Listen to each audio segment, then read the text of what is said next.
ఏ సమస్యకైనా మనం దేవుని పాదాలు బట్టి ప్రార్థించినప్పుడు దేవుడు తన సహాయాన్ని పంపుతాడు. మనం మంచిగా పాటలు కూడా పాడుకున్నాం. మోషే ఇక తర్వాత మీకు తెలుసు, తర్వాత ఏందో పాడండి. ఇప్పుడు ఏమర్థమైంది ఈ ఒక్క మాటలో? అగ్నిబడి ఓడ తగలబడుతున్నప్పుడు మనం చేయదగ్గ పరిష్కారం ఏదన్నా ఉందా అనేది చూసుకొని ప్రార్థన చేయాలి. ఆ ప్రార్థన చేసేది మన ప్రార్థన కాస్త వివేచనతో తెలివితో కూడా ఉండాలి అనేది ఇప్పుడు పాఠం. అన్ని సమస్యలకు ప్రార్థన పరిష్కారం, ఎందుకంటే దేవుడే సాయం చేయాలి. అయితే దేవుడు సహాయం చేసే విధానాలు రకరకాలుగా ఉంటాయి. అదేందో ఈరోజు మనం తెలుసుకొని సింపుల్గా మనం ముగించుకుందాం.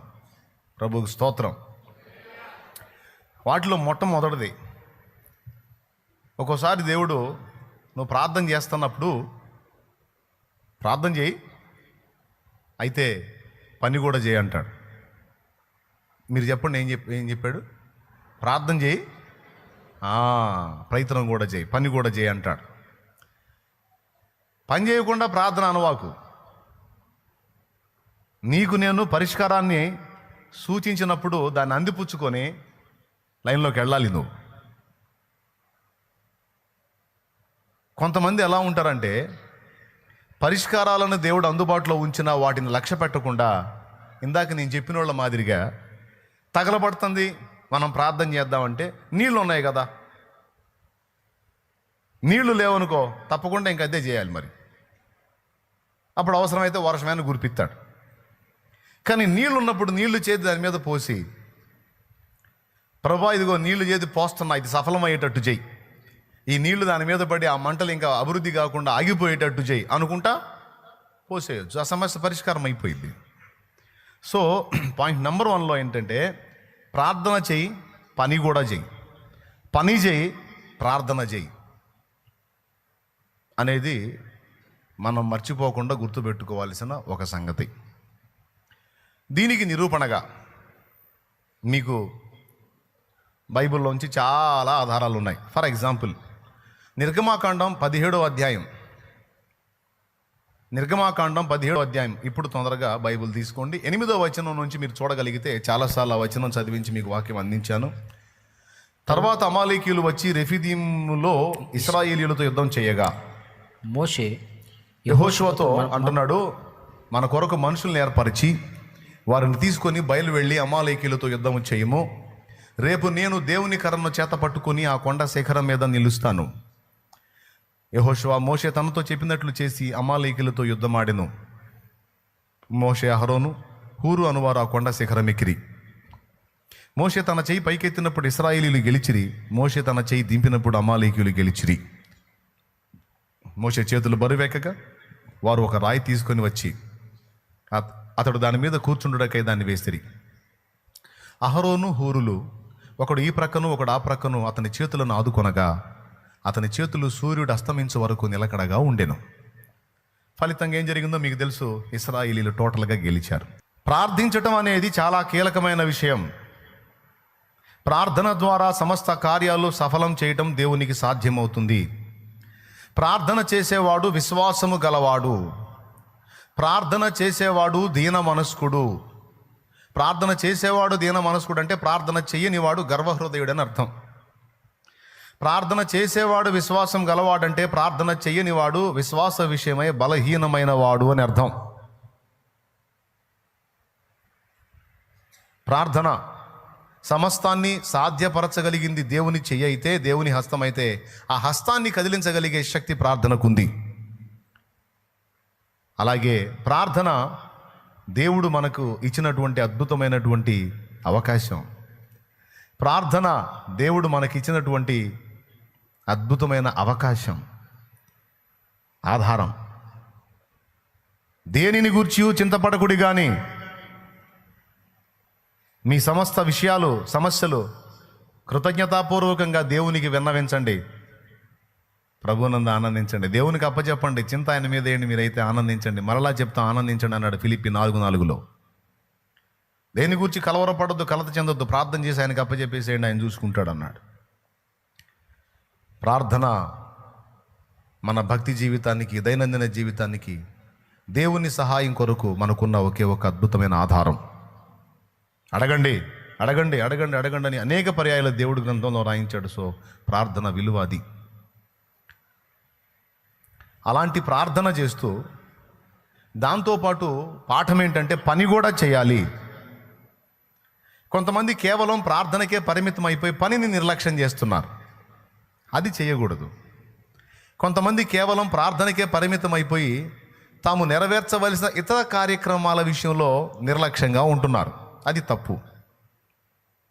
ఇక్కడ మనం చదివిన వచనంలో అమాలేకులు దుర్మార్గమైన మనుషులు ఇశ్రాయేలు జనాంగం మీదకి వచ్చారు, వాళ్ళని దోచుకోవడానికి, వాళ్ళని అడ్డగించడానికి, వాళ్ళని అటాక్ చేశారు. మోషే దాకా వచ్చింది న్యూస్, ఇట్లా వాళ్ళు సమీపించారని. మోషే ఏం చేశాడో తెలుసా?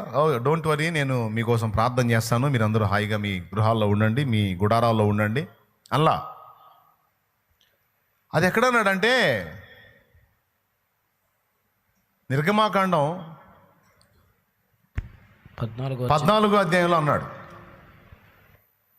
నేడు యెహోవా మీకు కలుగజేయు రక్షణను మీరు ఊరకయే నిలిచి ఉండి చూడండి. మీరు కత్తి కానీ ఈట కానీ బరిస కానీ బల్లెము కానీ కేడెము కానీ డాలు కానీ ఏది వాడనక్కరలేదు, మీరు ఊరక నిలిచుండి చూడండి, నేడు యెహోవాయే మీ పక్షమున యుద్ధము చేయును. ఓ చోట అన్నాడు, మీరు ఏం చేయొద్దు, జస్ట్ నిలబడి చూడండి అంతే, ఏం జరిగిద్దు, దేవుడే మీ పక్షాన ఫైట్ చేస్తాడన్నాడు. ఇక్కడ వచ్చేటప్పటికి అంటున్నాడు, యెహోషువ, నీవు మన కోసం కొంతమంది మనుషుల్ని సమకూర్చుకొని వెళ్ళి అమాలేకీయులతో యుద్ధం చేయి. నేను కొండ శిఖరం ఎక్కుతాను దేవుని కర్ర చేతబట్టుకొని, నేను ప్రార్థిస్తూ ఉంటాను, మీరు వెళ్ళి వాళ్ళని ఎదిరించండి. ప్రార్థన జరుగుతుంది, పని జరుగుతుంది. అందరూ చెప్పండి, ఏమేం జరుగుతుంది?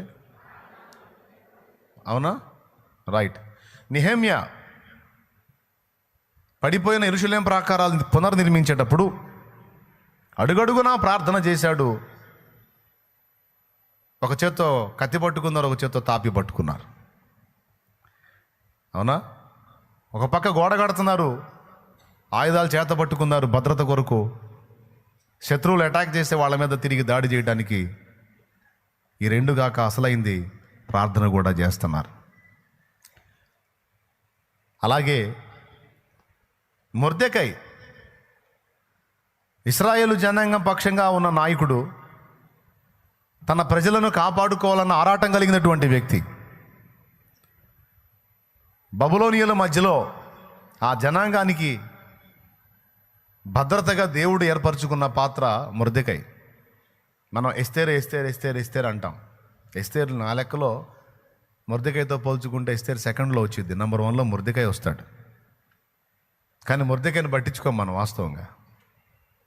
అసలు ప్లాన్ అంతా అయింది, కష్టమంతా అయింది. ఆఖరికి ఒక రౌండ్లో ఎస్తేరు భయపడితే వార్నింగ్ పంపించింది కూడా మొర్దెకై. బలమైన విశ్వాసపు మాటలు మాట్లాడింది కూడా మొర్దెకై.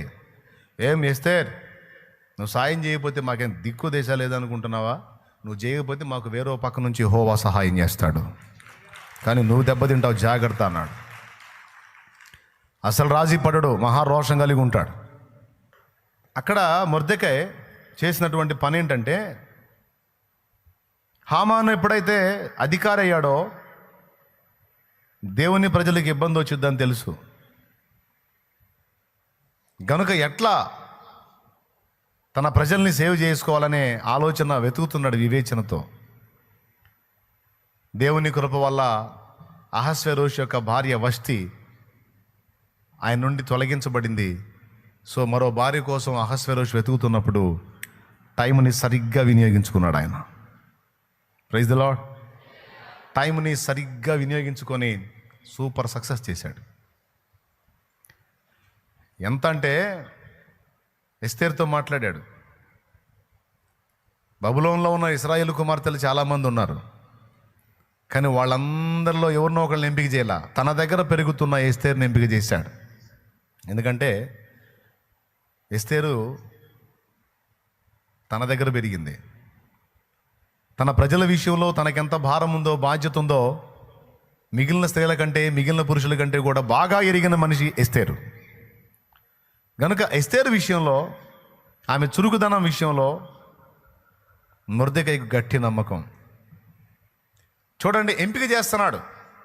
రాణి పోటీ వచ్చినప్పుడు ఆ పోటీలో పర్ఫెక్ట్గా సెట్ అయ్యే పర్సన్ ఎవరనేది ఎంపిక చేశాడు. సూటబుల్ పర్సన్ ఎంపిక చేశాడు. చూడండి, ఏ పిచ్చిదానో తీసుకెళ్ళి పెట్టలే అక్కడ. అందరూ తెలుసు, చాలామంది తెలుసు, ఇశ్రాయేలు కుమార్తెలు చాలామంది తెలుసు, కానీ అందరూ సెట్ గారు. రాజు అంతఃపురంలోకి వెళ్ళి అక్కడ గెలవాలంటే అందరూ పనికిరారు, దానికి ఎస్తేరే కావాలి. మా అవకాశం వచ్చింది, ఏమన్నా ప్రయత్నం చేస్తావా అన్నాడు. వెళ్ళమంటే వెళ్ళిపోతున్నాను. నా భారం నీకు తెలుసు కదా మన ప్రజల కోసం, అందుకే నిన్ను నేను అక్కడ పంపాలనుకున్నాను. ఒకవేళ దేవుని కృప మన ఎడలో వచ్చి నువ్వు రాణివైతివా, మన ప్రజలు బ్రతికినట్టే. లేకపోతే మన ప్రజలకు గొప్ప ప్రమాదం ఉంది. ఏమంటావు? వెళ్తా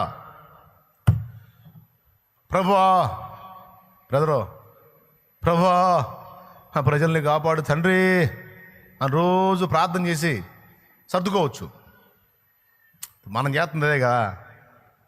మనం ఏం చేస్తున్నాం? పొద్దున్నే లేచి నా దేశమును రక్షించు తండ్రి, నా ప్రజల్ని కాపాడు తండ్రి, నా ప్రజల్ని విమోచించు తండ్రి, అయ్యా నా బంధువులయ్యా, నా స్నేహితులయ్యా, నా శ్రేయోభిలాషులయ్యా, నా ఇరుగు పొరుగులయ్యా, రక్షించు ప్రభువా, రక్షించు ప్రభువా. నేను ఎందుకు ఈ పాయింట్ ఎత్తుకుందామని ఇక్కడ కనెక్ట్ అయింది, జాగ్రత్తగా వినండి. మూలన కూర్చొని ఒట్టిగా ప్రార్థన చేస్తున్నా సార్, నా బాధ్యత నేను నెరవేర్చాను సార్, ఇంకంతే. మరి నేనేం చేసేది? ప్రపంచకాన్ని నేనేమన్నా మార్చేదా? నా వల్ల ఏమైద్ది?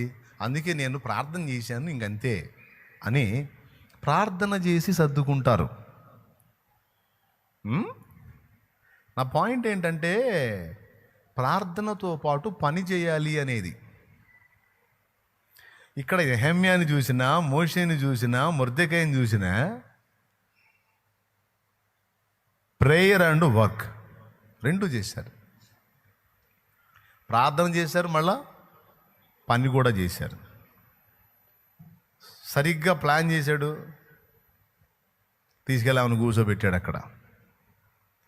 కొంతమంది ఏం చేస్తారంటే, నేను 7 అంశాల ప్రార్థనలో ఐదవది నశించిపోతున్న ఆత్మల కొరకు ప్రార్థన చేయండి అన్నాను. అప్పుడు వరుస పాయింట్లలో మొట్టమొదటిది పాపాలు ఒప్పుకోవటం, రెండవది కృతజ్ఞతాస్తుతులు చెల్లించడం, మూడవది సంఘము కొరకు, సంఘముల కొరకు, నాలుగవది దేశం కొరకు, దేశాధికారుల కొరకు, దేశ భద్రత కొరకు, ఐదవది నశించిపోతున్న ఆ పాయింట్ కూడా రాగానే ప్రభువా నా ఫ్యామిలీ తండ్రి, నా బంధువులు తండ్రి, నా ఇరుగు పొరుగులు తండ్రి, అయ్యా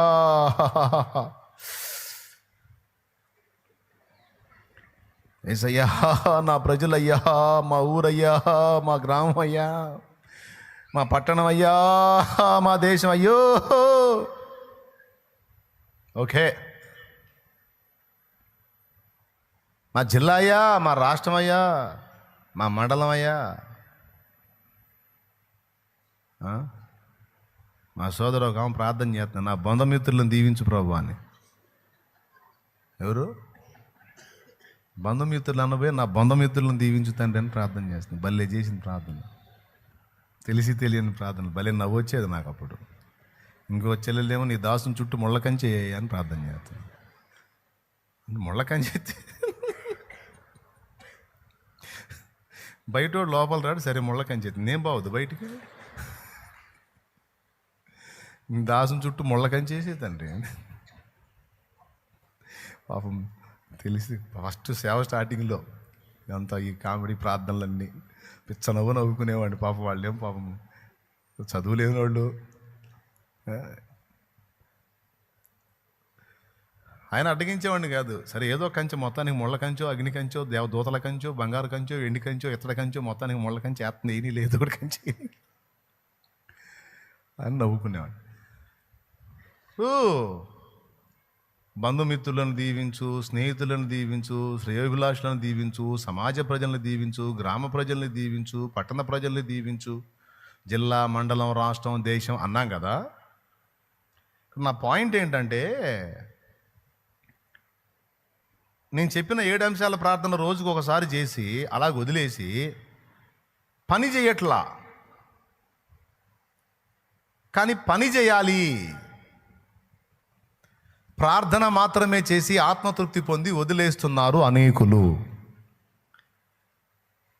ఇది ఎలాంటిదంటే, అటుపక్క తగలబడుతుంది, మనం ఇటుపై ప్రార్థన చేద్దాం అన్నట్టు. మూడి భలే సమాధానం చెప్పాడు. మనం అటుపక్క తగలబడుతుంటే ఇటుపక్క ప్రార్థన చేయటం కాదు, ఇక్కడ నుంచి నీళ్లు తీసుకొని వాటి మీద పోసి ఆసక్తిగా ప్రార్థన చేద్దాం. అంటే మన వంతు మనం ఏం చేయగలం? నశించిపోతున్నారు ప్రభా, ఓకే ఏడిచావు బాగానే. ఆ నశించిపోతున్న వాళ్ళ కోసం మన వంతు మనం ఏం చేస్తున్నాం? అది కుటుంబ సభ్యులు కావచ్చు, బంధు జనావళి కావచ్చు, ఇరుగు పొరుగులు కావచ్చు, సమాజ ప్రజలు కావచ్చు, గ్రామం కావచ్చు, దేశం కావచ్చు, రాష్ట్రం కావచ్చు. అసలు ప్రార్థన చేసి సర్దుకోవటమేనా, లేకపోతే మన వంతు మనం ఏమన్నా చెయ్యాలా? ఊరిని తర్వాత, దేశాన్ని తర్వాత, రాష్ట్రాన్ని తర్వాత, జిల్లాని తర్వాత, మండలాన్ని తర్వాత, ఊరిని తర్వాత ముందు మన వారిని పట్టాలి కదా. ఇంట గెలిచి చెప్పవయ్యా, పెద్దగా చెప్పు. ఇంట గెలిచి రైట్. ముందు మనకి సంబంధించినటువంటి వ్యక్తులు, మనకు సమీపస్తులు, గ్రామం మొత్తం కాదు, ముందు బజారు. మనం ఒక వీధిలో ఉంటున్నాం కదా.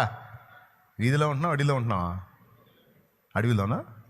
ఒక వీధిలో ముందు వీధి దగ్గర నుంచి మొదలు పెట్టాలి కదా మన బాధ్యత. అంటే పని. ఇక్కడ పని అంటే ఏంటి? సమాజంలో ఉన్న ప్రజలు కానీ, బంధువులు కానీ, ఫ్రెండ్స్ కానీ, ఎవరైనా మనకు సమీపస్తులు, మనకు అందుబాటులో ఉన్న వాళ్ళకి దేవుని ప్రేమను చూపుట,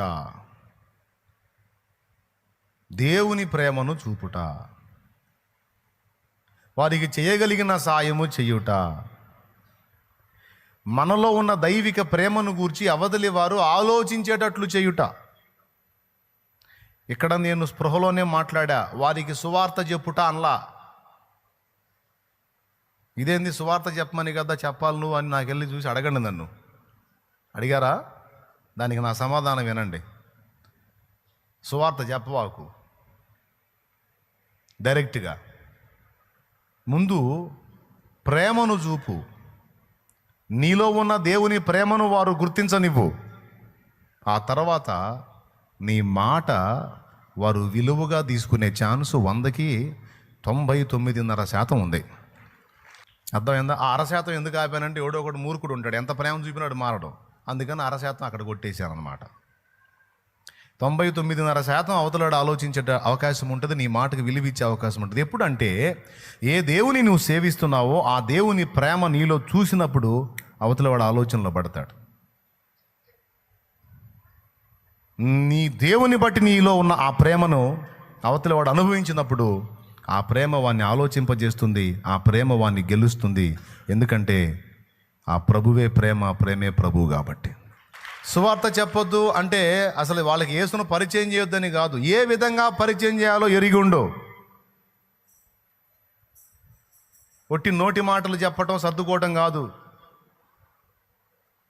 కొంతమంది నేను చెప్పాను కదని ప్రార్థన చేస్తారు, సువార్త కూడా చెప్తారు. ఎట్లా తెలుసా?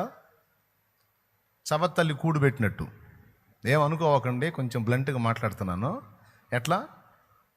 చవత్తల్లి కూడు పెట్టిద్ది, బిడ్డకి ఎట్ట పెట్టింది? సావరా, నీ ధ్యానం చేయ, తినిసావు, దరిద్రుడు నాకేడ దాపరిచి ఆ దరిద్రపతి నిన్ను కానీ నా యదాన వేసిపోయింది. సెకండ్ మదర్ ఫుడ్ పెట్టిద్దే బిడ్డకి, ఎట్ట పెట్టింది ప్రేమగా? నానా తిన్నానా, తినమ్మా, ఎట్లనన్నా కానీ వాడికి అంత ఆహారం కడుపులో పంపించాలని అనుకుంటుందా? వాడు నాకు వద్దమ్మా తినబుద్ధి గట్ల సావు, తినకపోతే చావు, తింటావా తినవా నాకు వద్దు, తింటావా తినవా నాకు వద్దు, ఇంకంతే వదిలేసి వెళ్ళిపోయింది. వాడు ఏంది నీరసంగా ఉన్నాడు, ఏంది వాడికి అన్నం పెట్టా, ఎరా అడిగానా లేదా, అడిగావు నన్నేం చేయమంటావు, వాడు తింటలా మరి నోట్లో కుక్కమంటావా? ఇదంతా సెకండ్ మదర్ యొక్క తీరుతెన్నులు. అదే కన్నతల్లి ఎట్ట పెట్టిద్దిమా, అట్నే పెట్టిద్దా, తిని చావరా నీ దినం చెయ్యా నీకు పెండం అంటదా? ఏమంటది కన్నతల్లి? నానా మా అమ్మాయి కాదు, మా అమ్మ కాదు, అది చందమామ చూడు, అది చూడు, ఇది చూడు. ఎట్లనన్నా వాడిని కన్విన్స్ చేసి అవసరమైతే కింద వాడిని చంకనెత్తుకొని, అవసరమైతే భుజానికి ఎత్తి, అవసరమైతే వాడు జుట్టు లాగుతూ ఉంటాడు, లాగి హే అని ఆడుతూ ఉంటే ఆ జుట్టు చురుకు పడుతున్నా ఓర్చుకొని, ఓకే నా జుట్టు లాగటంలో వీడికి ఆనందం ఉందంటే ఆ జుట్టును అలాగ వాడికి పట్టించి అన్నం కలిపి వాడి నోట్లో పెడుతూ ఉంటుంది అమ్మ. కన్నతల్లి అన్నం పెట్టడం వేరు, చవత్తల్లి అన్నం పెట్టడం వేరు. కొంతమంది సువార్త చెప్పండర్రా అని నేనంటే, బ్రదరు యేసుప్రభు నమ్ముకుంటే పరలోకం అయితే పోతావు అంటే వాడు ఆ మధ్యలో లేకుండా పోతాడు. ముందు నరకానికి పోవటమేమో కానీ ముందు ఆ మధ్యలో లేకుండా పోతాడు. ఇది డిఫరెంట్ సువార్త అన్నమాట. కొంతమంది ఇట్లా తయారయ్యారు, ప్రార్థన చేస్తారు, రెండవది యేసుప్రభు నమ్ముకుంటే పరలోకం లేకపోతే పోతావు నీ ఇష్టం. ఇది చవత్తల్లి ఫుడ్ పెట్టినట్టు.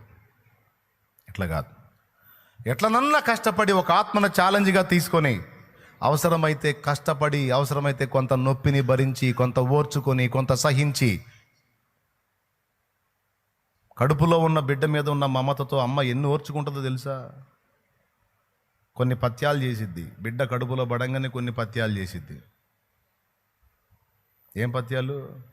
కొన్ని పదార్థాలు తినకూడదు, తింటే ప్రెగ్నెన్సీ పోతుంది, సో వాటిని మానేసుకుంటుంది, తనకిష్టమైన పదార్థాలు వదిలేసుకుంటుంది. తర్వాత గర్భంలో ధరించినటువంటి శిశువు సహజ కాన్పు ద్వారా బయటకు వచ్చే పని అయితే అంతవరకు తన శరీరం మీద లేని మచ్చలు అప్పుడు ఏర్పడతాయి అమ్మకి. తన సౌందర్యాన్ని కోల్పోతుంది. కొంతమంది చూసావా, సౌందర్యం ఎఫెక్ట్ కాకుండా చాలా సంవత్సరాలు వివాహం చేసుకోరు, చేసుకుంటే బిడ్డను కనాల్సి వస్తుంది. బిడ్డను కంటే టోటల్ సౌందర్యం కొలాప్స్ అయిపోతుంది, మారిపోతుంది. మచ్చలు పడటానికి ఇష్టపడిద్ది, కొన్నిటిని వదులుకోవడానికి ఇష్టపడిద్ది. ప్రసవ వేదన పడేటప్పుడు చావుకు తెగబడిద్ది, తన సౌందర్యాన్ని కోల్పోవడానికి ఇష్టపడిద్ది. ఇవన్నీ తర్వాత ప్రసవం టైంలో వచ్చేటువంటి నొప్పులు చాలా భయంకరంగా ఉంటాయంటారు స్త్రీలు. అది స్త్రీలకే తెలుసు, మనకు తెలియదు, ఎందుకంటే మనం ఎవరిని కనలేదు కాబట్టి. కానీ ఆత్మీయంగా తెలుసు నాకు, ఎందుకంటే స్పిరిచువల్గా నేను అనేక మందిని కని ఉన్నాను కనుక ఒక ఆత్మను రక్షణలోకి నడిపించడానికి ఎంతటి ప్రసవ వేదన అనుభవించాలో నాకు తెలుసు. ఇంకా చెప్పాలంటే ఒక వాక్యోపదేశానికి ఇక్కడికి వచ్చి కూర్చున్నప్పుడు కూడా ఇది కూడా ఒక విధమైన ప్రసవం లాంటిదే. ఉపదేశం, వాక్యోపదేశం చేసిన దైవజనుణ్ణి ఒకసారి ఈ సైన్స్ తెలిసినటువంటి దైవజనుడు ఒక ఆయన రాసినటువంటి వ్యాఖ్య, సైంటిఫిక్గా రాసినటువంటి వ్యాఖ్య, ఒక సరైనటువంటి పరిశుద్ధాత్మ నడిపింపుతో కూడిన సందేశాన్ని ఇచ్చిన దైవజనుడు, ప్రసవ వేదన అనుభవించి బిడ్డను కనిన స్త్రీ ఇద్దరు ఈక్వల్ అన్నాడు. ప్రసవ వేదన అనుభవించి బిడ్డను కన్న స్త్రీ ఎంత బలహీనపడుతుందో, దేవుని ఆత్మ నడిపింపును పొందుకొని దేవుని శక్తి చేత వాడబడి ఉపదేశాన్ని అందించిన దైవజనుడు ఉపదేశం అయిపోయిన తర్వాత అంతే బలహీనపడతాడు అని రాశాడు. తెలుసా? ఇది అంత ప్రెజర్ ఉంటుంది. ఎందుకంటే ప్రకటించే ఆ 4 మాటలు ప్రతి హృదయాన్ని తాకాలి, ప్రతి వ్యక్తిలోకి వెళ్ళాలి, అవి ప్రతి వ్యక్తిని ప్రభావితం చేయాలి. దానికి పరిశుద్ధాత్మ సహాయం కావాలి. ఏదో 4 మాటలు చెప్తే పొద్దుపోయేది కాదు. 4 మాటలు చెబుతారు, లోకంలో చాలామంది చెబుతారు, ఎవరిని ప్రభావితం చేయో, ఎవడి బ్రతుకును మార్చవు. కానీ దేవుని మూలంగా ఒకటి పలికితే జీవితాలు మారిపోతాయి, జీవితాలు మారిపోతాయి, బ్రతుకులు కట్టబడతాయి. అంత శక్తి ఉంది దేవుని వాక్కులో. అలాంటిది మొదట తాను ధరించి బిడ్డలకి ప్రజెంట్ చేయటం అనేది అంత తేలికైన విషయంగా దాన్ని ప్రసవంతో పోల్చాడు. దాన్ని పక్కన పెడితే ఒక ఆత్మను రక్షించడానికి కూడా ప్రసవ వేదన పడాల్సిందే. దాన్ని పాత నిబంధన గ్రంథంలో చెప్పాడు, ఒకనాటి ప్రసవ వేదనతో ఒక జనము కలుగునా. ఒకనాటి ప్రసవ వేదనతో ఒక జనము కలుగునా. విస్తారమైన ఆత్మలను ఒక దైవజనుడు రక్షణలోకి నడిపించాడు, సంపాదించగలిగాడు అంటే వాడు ఎంత పెయిన్ అనుభవించి ఉంటాడో తెలుసా, ఎంత నొప్పిని భరించి ఉంటాడో తెలుసా. ఒక స్త్రీ అయినా పురుషుడైనా ఆత్మలను సంపాదించిన వారు ఏ స్థాయిలో సంపాదించారు అంత నొప్పిని భరించే ఉంటారు. లేఖనమే చెప్తుంది, నేను కాదు. ఒకనాటి ప్రసవ వేదనకు ఒక జనము కలుగునా. ఒక జనం పుడతారా? ఒక్కడే పుడతాడు. ఒక్కొక్కడిని కానీ ఒక పెద్ద జనాంగం కావాలంటే ఎంత నొప్పి భరించి ఉండాలి. కానీ లేఖనం స్పష్టంగా చెబుతుంది, మీకు తెలుసా, ఒక ఆత్మను రక్షణలోకి నడిపించుట ప్రసవ వేదన పడి బిడ్డను కనుటతో సమానమని నేను కాదు, పౌలు చెప్పాడు. గలతీ పత్రిక ఒక్కసారి మీరు బైబిల్ తీసుకుంటే గలతీ పత్రికలో ఇలా రాస్తుంది, 4వ అధ్యాయము 19వ వచనం చూడు. నా పిల్లలారా క్రీస్తు స్వరూపము మీ యందు ఏర్పడు వరకు మీ విషయమై మరలా నాకు ప్రసవ వేదన కలుగుచున్నది. అదిగో, మీ విషయమే నాకు మరలా అంటే ఆల్రెడీ ప్రసవ వేదన పడి మిమ్మల్ని కన్నాను. ఆ మాట కూడా అన్నాడు, క్రీస్తు యేసు సువార్త ప్రకారము నేను మిమ్మును, మీకు ఉపదేశకులు 10,000 మంది ఉన్నను, తండ్రులు అనేకులు లేరు. క్రీస్తు యేసు సువార్త ప్రకారము నేను మిమ్మును కంటిని. 2 కొరింథీ పత్రిక 2 కొరింథీ 12వ అధ్యాయంలో 14వ వచనం నుంచి కొంచెం కిందికి చదివితే తల్లిదండ్రులు పిల్లల గురించి పౌలు మాట్లాడతాడు. ఒకసారి చూడండి.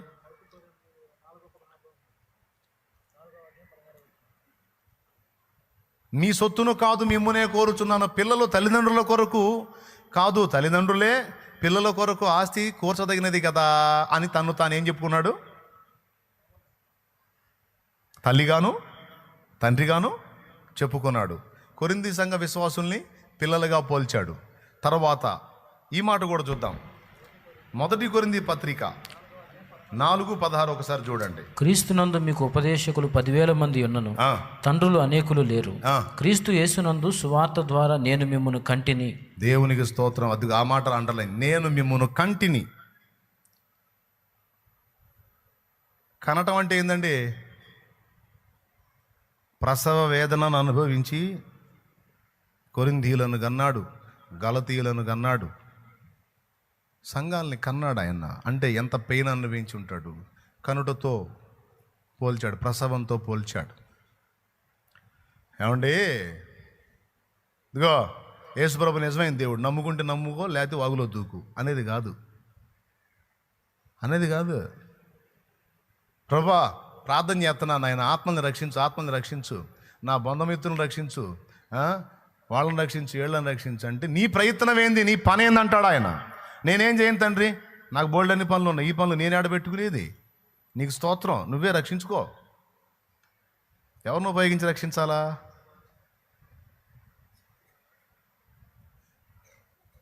మేము ఎవరిని పంపేదామో మా నిమిత్తము ఎవడు పోవును? పోవాల్సిన వాళ్ళేమో జస్ట్ ప్రార్థన చేసి సర్దుకుంటున్నారు, లేదా 2 ముక్కలు చెప్పి సర్దుకుంటున్నారు. మరి వాళ్ళని కన్విన్స్ చేసి, వాళ్ళని ఆలోచింపజేసి, దేవుని ప్రేమను వారికి రుచి చూపించి ప్రసవ వేదన పడి ఒక్కొక్క ఆత్మను కనే యోధులేరి, అలా బాధ్యత తీసుకున్న వాళ్ళు లేరి. మళ్ళా ప్రార్థన పొద్దున్నే లేచి మోకాళ్ళు వేసి నశించిపోతున్న ఆత్మల కొరకు తండ్రి అయ్యా ప్రభువా అని శోకండాలు పెట్టి ఆడవటం ఒకటి.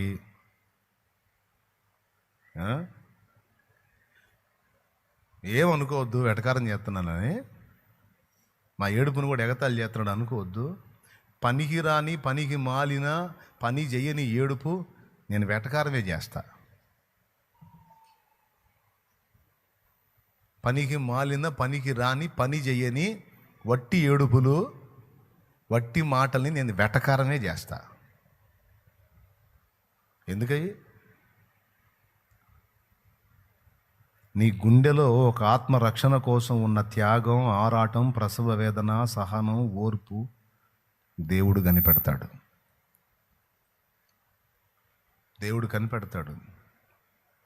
అసలు ఎంత భారం ఉంది ఈ మనిషికి ఆ ఆత్మను సంపాదించాలని. ఎక్కడో దేశాన్ని గద్దించమనో, రాష్ట్రాన్ని గద్దించమనో, మండలాన్ని గద్దించమనో, పట్టణాన్ని నేను అంటల్లా. అసలు ముందు నీ రిలేషన్స్, నీ బంధువులు, నీ ఫ్యామిలీ, వాళ్ళ విషయంలో నువ్వు కనపరచాల్సినటువంటి సంగతులు.